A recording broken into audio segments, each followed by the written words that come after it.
آمن الرسول بما أنزل إليه من ربه والمؤمنون كل آمن بالله وملائكته وكتبه ورسله لا نفرق بين أحد من رسله وقالوا سمعنا وأطعنا غفرانك ربنا وإليك المصير لا يكلف الله نفسا إلا وسعها لها ما كسبت وعليها ما اكتسبت ربنا لا تؤاخذنا إن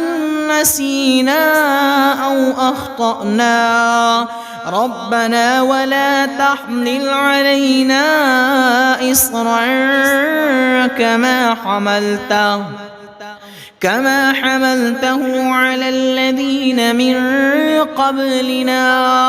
ربنا ولا تحملنا ما لا طاقة لنا به واعف عنا واغفر لنا وارحمنا